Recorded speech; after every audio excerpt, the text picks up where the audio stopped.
Welcome back to the Compound Podcast. This is episode 143. We have a lot to talk about. I don't know if we're going to get to it this week because we have a great interview. This episode is brought to you by Parse Rum. I love Parse. You love Parse. I don't know. So we haven't, there's so much. We haven't been back together since I did the Compound Live. I wish you guys, did you guys listen to the interview at all? Yeah, of course. I don't think you did. I did too. I listened to it all right away. When I just want to tell you guys this. I actually tuned in live. When I started the episode, I said, he was brought to you by Parse Rum. When I say Parse, you say Rum. I put the mic and everybody, like the whole crowd was like, Rum. It was awesome. It was awesome. I had multiple people texting me and saying, why didn't you and Zach go? And I said, why would we go to CubsCon? I was like, that sounds. I got a few DMs of pictures of the screen behind you, Ian. You guys were on it. Yeah. And they were just like, oh, you guys are well represented here. And I was like, yeah, that time has passed. Listen, did my hat have a question mark on it on the board, or was it still a Cubs hat? I was a little nervous doing a live show. Like I had this earpiece in, and the whoever was producing it for Marquee would like give me like time. How much time was going, like, all right, you've been going for 20 minutes, you've been going for 45 minutes, like another 10 minutes, keep it going, whatever. But they didn't do any commercials. So like in between guests, I couldn't be like, I would just be like, okay, new guest. And like, can I go pee real quick? Like, let me take it to commercial so that I don't have to do this.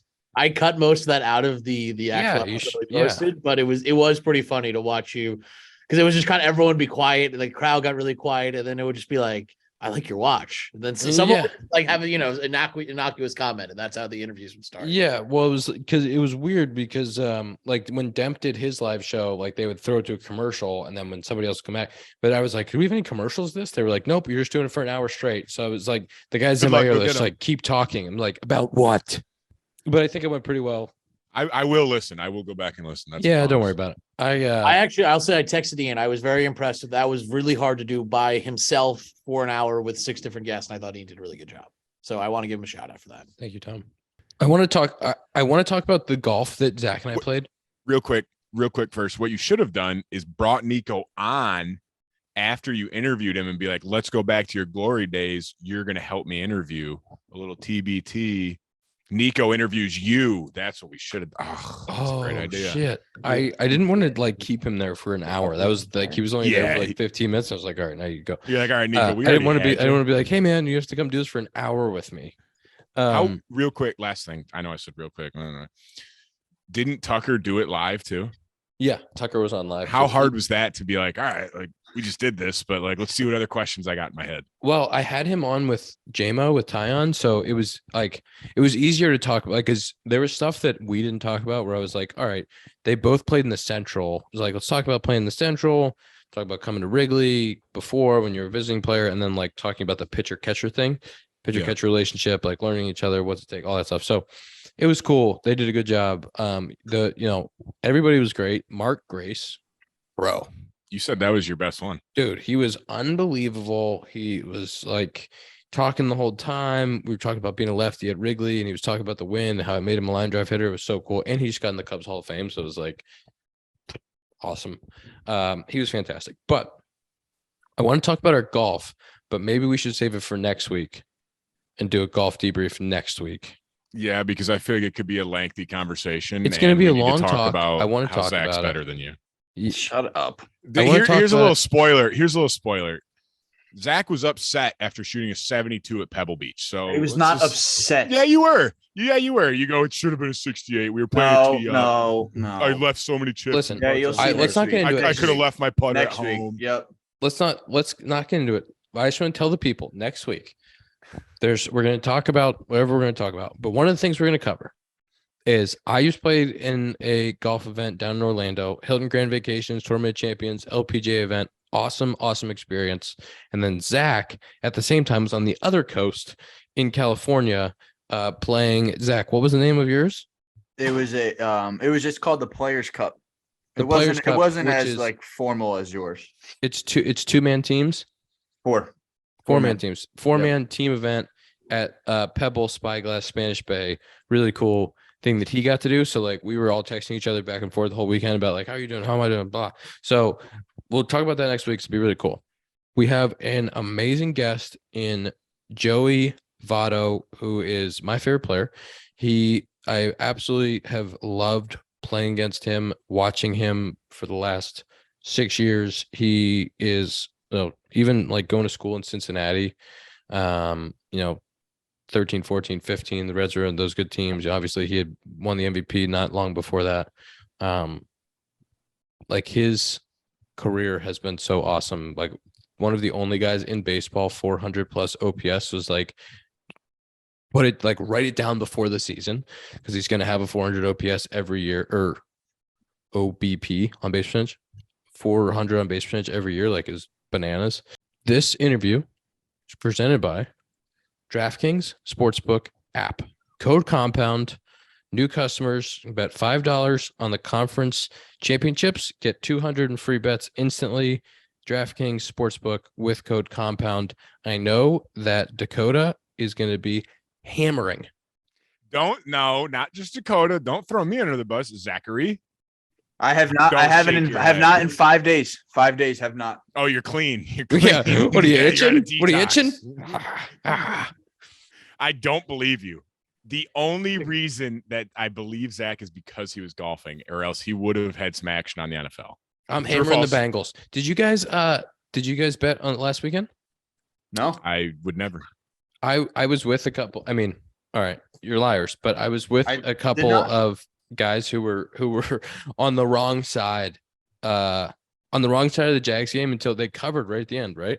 They did, yeah. They covered field goal to cover right at the end. It was pandemonium, and then just absolutely on the wrong side of the Eagles game. So, get on the right side. DraftKings Sportsbook, $5 on the conference championship. Get 200 in free bets instantly. DraftKings Sportsbook with code Compound. We're just trying to make the people money out here. Just trying to make the people money.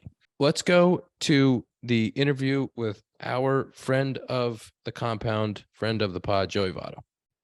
We have a very, very special guest, former MVP, 6-time All-Star, Gold Glover, Joey Votto is joining the pod. And Joey, it seems like recently a big chess guy. Big chess guy. You guys started a podcast during the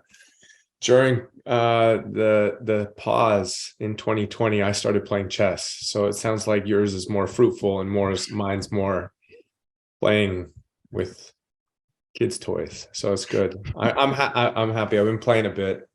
I just joined a chess club, and I go every Monday. And it's you get paired up with adults, of course, but then on occasion you'll get paired up with like a 9-year-old, and you'd think that the adults would be more of a handful, but the kids, they play in front of you, they make their move, and you have 90 minutes plus 30 seconds. It's called a 90 plus 30. It's the time control, and they'll make a play quickly, and then they'll get up and go like to the water fountain, or like go look at their friends' games, or go look at other games, and you're like locked in on this move and not understanding like what they're putting together. And meanwhile they're checking in with dad at the front door, sort of thing. So occasionally cross paths with a kid, but I've done fine against the adults, but it's the kids that wear me out. So they know they've already got you beat. If they're getting up and walking around and just kind of looking at other kids, they're like, I got him. He's done. No chance. Maybe they're kids though. Maybe they don't know. That too. Have you got into like collecting chessboards? Like, do you have a bunch of different chessboards? No, I don't. And by the way, I need to be careful because we're like, I feel like we're ball talking, but my ball talk will get me in trouble. So I have to make sure that I keep it nice and tight while we do this podcast together. No, I don't collect. Remember, there's always edits. There's there is, but I mean, that B-roll always is in the cloud. You know what I mean? Those edit clips are always in the cloud. How much do you really trust Ian? That's what you got to ask yourself. I don't trust my brain, let alone edit it. So. Okay. No chessboards. No. I was just at CubsCon with Barnhart, and he was telling me that I got to get you going on watches. So I thought if you're a watch collector, if you have a few nice watch pieces, you might be collecting chessboards, because you go around, you see some really cool chessboards floating around there. Like you got glass, you got marble ones, you got the like hand carved ones. I can see you going down that road. No, I don't like accumulating things though. I think I'm more about the social aspect. So I actually just posted something on Instagram. Oh, I got to tell you this story. So I'm a boy in Toronto, and every week I'd get the Toronto Star, which is our New York Times, our LA Times. Where are you right now? I'm in Austin. You're in Austin. Yeah, we're all spread out, but I'm in Austin. Yeah. So I get the main city's paper, and I go through the sports section. I'm a boy, 10 years old, whatever. And I always went to the comic section. I read the comics, right? And, I work towards baseball, 18 years old, become a professional, move through the ranks, play well as a major league player. I won the Canadian Athlete of the Year a couple times. I won a Most Valuable Player. I've signed a larger contract in the context of sports history, let alone Canadian, athletes. And I've never been on the cover of any newspapers, any local newspapers. And just this Sunday, they put me on the cover of the Sunday Star, which is like the Sunday Times, the Sunday, it's a very big deal for my chess hobby. That's what finally got you in the paper. I got into the paper. I made the paper that I wanted to be a part of since I was a little boy for my chess hobby. So it was one of those, it was a great honor, of course, and I'm grateful, of course, but it's not bittersweet, but it's like, huh? Sort of thing. Maybe your 2020 hobby is paying dividends then. What do you mean? Well, if you picked up chess in 2020, maybe you finally got in the paper. Yeah, I think I think it's a reflection of how interesting my baseball career has been. If chess is what they're sharing, I wouldn't say that's true. I would not say that's the case. Yeah. I saw you putting stuff out on Instagram, talking about your approach and talking about what you're thinking, what you're trying to do. One of my favorite things to do when we would come to Cincinnati on the road was to go out and watch you take BP. Or I got really lucky a couple times to watch you do your early work. Yeah. And you would be taking flips or kind of side flips and hitting balls into left center for, 20, 30 swings. I swear, I've told this story before. I swear to God, you could have put a hula hoop around where you were landing every single ball, because the consistency and just the level of focus in your work was so impressive. Can you talk about, some of that throughout your career, but then what you're trying to do now or how that's changed, if it has? Yeah, it has changed. It for sure has changed. Part of it is physical limitations. Part of it is injury history. But during the prime of my career, the thing I thought often about was, how long can I see this ball? How long can I see the ball? And I also played in an era where balls were doing a lot of this. Yeah. Now the ball is doing more like this straight with some rise, and then straight with some like quick downward movement. So reading is not as, to me, the style I used to use with the bat path I was taking in my swing. Reading the ball just doesn't, I don't think is as effective now. And so I used to try to hit the ball low, because I wanted, as a left-handed hitter, I think have a tendency to have like a looping sort of golfish move. Mm-hmm. It can work with a lot of pitches. We're usually really good breaking ball hitters. We're usually good pull hitters. But I wanted to be able to handle the left-hander that would throw a high fastball. I wanted to be able to take that left-handed slider that would fall out of the strike zone. I wanted to be able to handle the backdoor cutter slider from a right-handed pitcher. And I found the solution to that, being able to, again, read the ball longer and be able to handle pitches that I thought were more challenging, was attempting to hit the ball flatter and lower to the left side, because I felt, and although it may not be a reality, I felt like it made my swing go more on like a flat move towards, more direct to the ball. And so I obsessed about that. Every single swing I took in all my practice work was built around that. I went probably a decade without being intentional about hitting a batting practice homer. I never cared, because I always had faith. Oh, my power's there. My power's there. You know, from probably 2011 until maybe even 2009 until like 18, no batting practice home runs, nothing. Everything was like, read the ball, hit it, be direct, read the ball, be direct. And it solved all my problems. A left-hander came out of the bullpen, which, Ian, as you know, in big spots, you know, you're in the middle of the order. In big spots, when you face a freaking Andrew Miller, when you face a prime Chapman, if you can't beat balls to the spot and read the ball and not get hit in the neck, like, these are all part of the equation. These are all part of the equation. We do this every day. And guess what? If you're in the middle of the order, you get the best every day in the most important spots. You know, it's like an NBA player. If you're the guy that scores at the end, you get double teamed.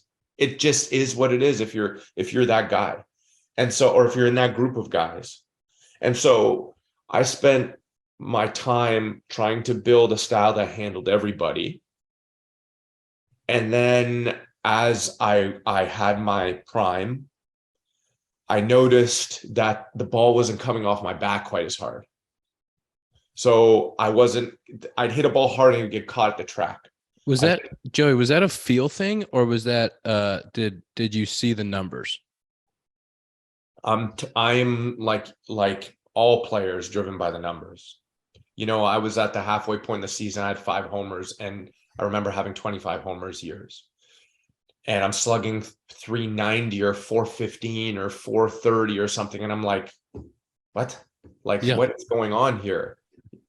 So I was driven by, without question, the numbers. I have to play well. I have to perform. I have to live up to a certain standard. And that prompted the change over the last years, 3 years. And it's been hard because I've never been the type of hitter that just kind of feels and floats and hits kind of artsy. You know, you watch a lot of guys that just, they stand up there and hack. They have great success. I've never been that way. I've always been very structured. So it's a new experience for me. And I had a conversation with David Ortiz, not to name drop, but I had a conversation with him about halfway through a struggling year. And he said, stop worrying about strikeouts. Stop worrying about hits. Stop worrying about any of that stuff. You need to hit the ball hard. You need to smash it. You need to start taking chances. You need to start letting it go. You need to start having fun. And when I heard that, I hated every second of it. I couldn't stand listening to his feedback because I couldn't relate to it. Because baseball and hitting specifically are not fun to me. They are not fun to me. They're like, it's a technical thing. It's like, I'm here to be productive, fun or no. And what I found was his feedback kind of countered the experience I was having when I was struggling, which was I was burnt out. I didn't want to play anymore. And in 2020 and 21, I started making the more reckless, let it go, strikeouts be darned transition, and the ball started coming off my bat harder. I started having more of the high-end success that I was like addicted to, that I had built a habit of. You know, for a bit there, I was quite a good hitter. I was a very productive hitter in a tough matchup. And then I dipped, and I noticed it started coming back when I made that change. Now it's like this new version. Last year, I thought was a bit of an aberration because of my arm and my hand. But yeah, I'm hopeful for this year, a healthy year, to come back and play well. What was that 7-game home run streak? Was that part of that conversation that you had with David Ortiz? I'm a believer in lag. So anything you have that you think is going to be implemented may take 3 months, 3 weeks, a year, 3 years. And that was a byproduct that, to me, that was a combination of, I believe that if you face really tough pitching, okay, so yes, to answer your question, yes, but I think it was a culmination of luck. I think I faced a lot of favorable matchups, some pitchers that are more, not pitchers, but pitching styles that were more a favorable matchup. We faced a lot of right-handers during that stretch. A lot of Cubbies. Just faced a lot of right-handers during that. And I just felt physically good. My work was dialed in, so I barely had to work to perform well.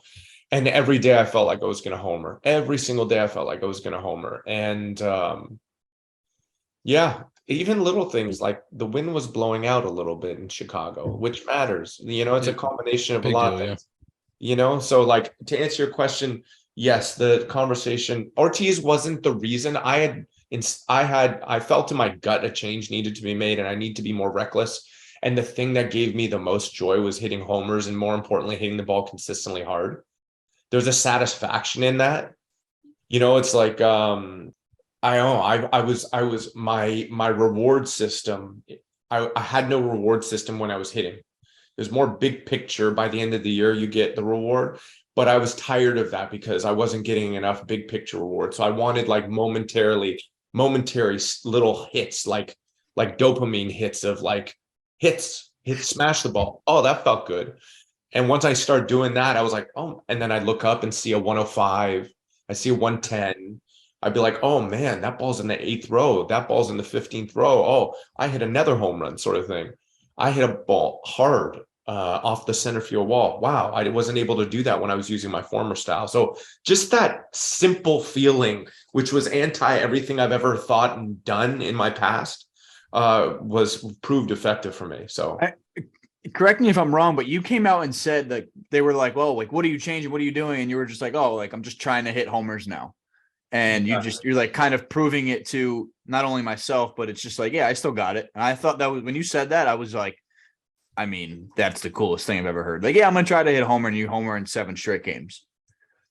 So I had to gear down to have that 10-year stretch of success, because in 8 and 9, I hit the ball. I hit the ball hard. I hit the ball hard. I not dissimilar to Ian, we can just naturally hit the ball really hard, really, really hard. And I also wanted to be Helton, Bonds, Ted Williams, all these great players I admired with the 450 on base and the 600 slug. And I wanted to do that. And I was like, I think I can do that, because we play in a favorable division where homer's a little bit easier than others. I was hitting the ball solidly, pretty consistently. My strikeout numbers were low. My walk numbers were high. And I was like, you know what? I want to go even more than that. I want to go extreme on the walks. And then that'll make my slugging more efficient. Because I'll have less at bats. I'll just like hammer one every now and then, get walked. And then wham, all of a sudden I'm a 10 OPS or 1050 OPS sort of thing. And I just figured I ended up making that work. But before that, I had good bat speed and I could hit the ball hard. But I actually felt like I had to gear down to get to that place where I was at my peak. Mm-hmm. Because watching, like, we played in 17, you had an awesome year. And I think 17 was when we played 4-man outfield against you. It might have been 18, but 17 or 18, we had to play a 4-man outfield against you because you were so hot. And like, I remember watching, you would have these grinder bats, these just ridiculous, like 10 pitch, 12 pitch. I remember asking you about your approach against Johnny Lester, and like, that wasn't the easiest at bat for you, lefty cutter guy. And you would have 6, 7, 8 pitch at bats, find a way to hit something to left. And then your homers, it would kind of be like surprises. Like, you were always on base 2 or 3 times a game, but they were kind of like, you would hit the ball and, the 103, 105, they get out of the park. And then after you made that change end to 20, right? You started standing up more straight. Yeah.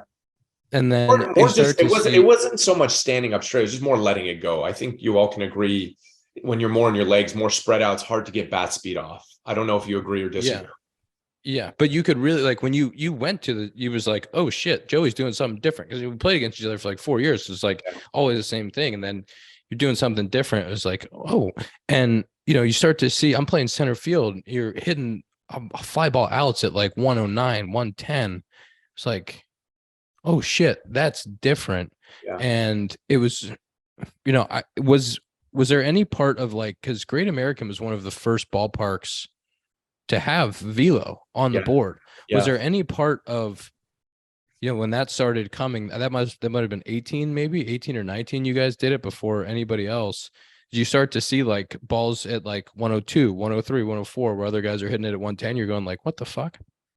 There was a ball I hit in Chicago where I was choked up. I had a very distinct style, choked up and then choked up to the extreme. I hit a ball to center field and I thought I smashed it. And I remember the center fielder, I forget his name, but he made it wasn't you, I made like a sliding diving play on the track. And I was like, I thought I hit that ball really hard. And I thought it was for sure going to be a home run. And the balls were, they were more live during that stretch of time. Mm-hmm. And I looked at the number like a little after, and it was like 98 or something like that. And I was like, that's obviously not a home run. That's clearly not a home run because I'm watching Ian and I'm watching Chris and I'm watching Rizzo hit balls 103, 105. Wilson hit 107 and they're 5 rows up, sometimes barely out. And mine's 2, 3, 4 miles an hour short of that. I'm not even close to close. And I noticed when I started standing taller and we, like you mentioned, we had the board, we got pretty quick feedback. I remember staying taller and letting it go and hitting the ball and seeing a bigger number and being like, oh, now I have some potential. Like now I've got action. And I work on this daily because I'm finding right now that the hardest thing for me to do is to generate the bat speed, but still have like a base where I can read the ball as it's coming in. I don't know if you know that, any of you know that feeling of like feeling kind of empty in your legs when you're trying to generate bat speed and see the ball at the same time. There's been a lot of I read a bunch of articles. I was trying to understand what Judge did and what Goldschmidt did last year. And they just kind of just sit and read, right? Mm-hmm. And then they generate good bat speed. And I'm thinking, well, I don't know how I'm going to be able to do that because I was generating bat speed with a little bit of glide, if that makes sense. Yep. So I'm wondering, do you any of you have a feel on that? Well, in 18, I came off, a good rookie year in 17 and 18. It was all about hitting the ball hard. And, you would get kind of praised for a 108, a 110 exit velo, And so I got so obsessed with hitting the ball hard that I wasn't accurate. I was striking out at a hilariously high rate. I wasn't accurate with the barrel. I would have some 110, 112 balls, a lot on the ground to the right side, a lot of under, a lot of like searching for that power. And like you said, not seeing the ball. And it took me until 20 to kind of find that in between of like, okay, I can sit in this spot and read the ball and still generate enough, like what's enough, like, okay, 102 to the backside, like generally that's enough. Or like, when I pop one to right, like, yeah, I'm gonna hit something 108 once in a while, but like if I can live in that window where really the launch is more important than the total velo, and I know that like if I square one up, it's 102 plus, and like unless the wind's blowing in at Wrigley, that's doubles and homers. And that's going to be a lot more effective doing that more often than having the rare, 113 ball, but also, giving up so much of that swing and miss. And that was something that I really went through of trying to create a lot of like momentum to get bat speed and power versus just sitting in my legs, being a little bit wider, and also feeling like I could just pick it up and put it down and generate that speed. That's exactly, what you're talking about with the glide forward. That's something that has like really hurt me in the past, where it's just like I'm losing time to see the ball. like, yeah, if you have a head-on collision, like, yeah, that's when I get my most power, like both of you guys were just talking about. But what, how you saying like Judge and Goldsmith, it really does look like they're just like waiting, and then they swing whenever they want. And like that glide that, both of you guys were talking about, I think for me personally has absolutely buried me because of how much time I'm losing. But like you said, yeah, if I get that to pull side, like, yeah, I could pop a, higher 108, 109, but like the consistency of it it's hard to do when I'm gliding forward and almost having that crash collision force. I do it more righty. Because I get less right-handed at bats, and I know I have to sell out a little bit more right-handed and take some chances. And I know I'm not going to get the consistency of, 3 at-bats a day or 4 at-bats a day to really like lock in the visuals every single day and have the same feels every single day.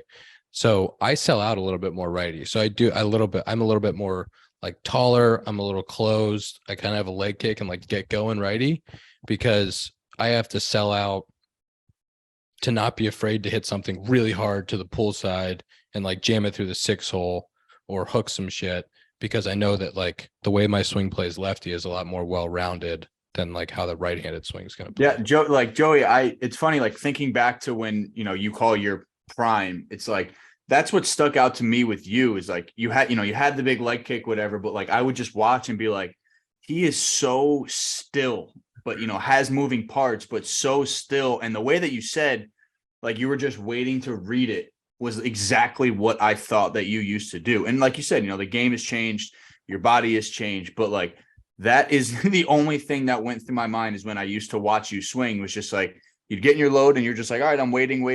And then you can read it and swing and still produce, line to line and MVP numbers. I can't do that still and repeat it every day. I think I can do it, but I can't repeat it every day. I think that's the challenge. And I know, I imagine some people listening to this may be like, well, why don't you just do it every day? The wear and tear on my body, making that move is difficult to describe. In combination with, I kept making adjustments in 16. I started spreading out a little more. 15 spreading out a little more. 16 even more, a little choked up. 17 was like the ultimate combination of like spread out, stillness, choked up, tough with 2 strikes. And then when that's not working anymore and you're using the last millimeter of your potential, you can't just go. I'm not able to just go back to that. I'm not going to go back to 2010. I'm not going to go back to, so it's for me, it's about, okay, what do I have right now? What's presented in front of me, and how can I max out what I currently have with all of the new variables? And without question, I don't like making excuses, but as you get older, it's different. I'm 39. I'm not 29-year-old version of me. I'm not 19-year-old version of me. I remember in 2010, I was 26 years old, excuse me. And I remember being on deck every single at bat.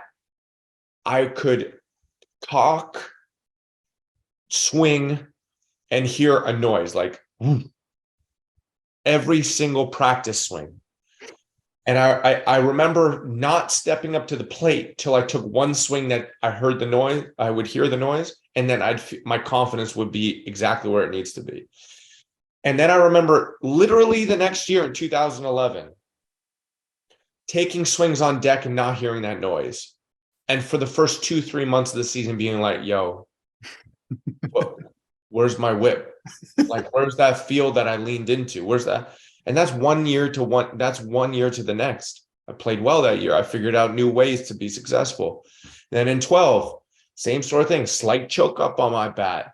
I accepted the whip. It didn't shock me. I'm trying to make better decisions at the plate. It's like a culmination of all the couple injuries. And so like these things accumulate, and that's just 10 years ago, so it's a game of adjustments. I actually think that it's really satisfying personally. Like, I love the challenges. I'm grateful that I have the opportunity to, but the idea that why don't you, what the idea that things are going to be constant is the opposite of reality. You know, that there will nothing will be constant is I think the best reality to accept. So, and if you start searching for previous feels, or but when I was going good, it felt like my hands were up here. It felt like I was really slotting. Like as soon as in my career, especially early, when I started searching for things, I would just put myself down the worst like mental skid, because it just nothing ever feels right. Then you're always searching for something that you were different in that moment. Something, your big toe was injured or something hurt, or there was something else that made you feel that way. And it's never going to be the same. So like being obsessed with whatever your process is that day and being okay with that is like such a big part of aging in the game, I think.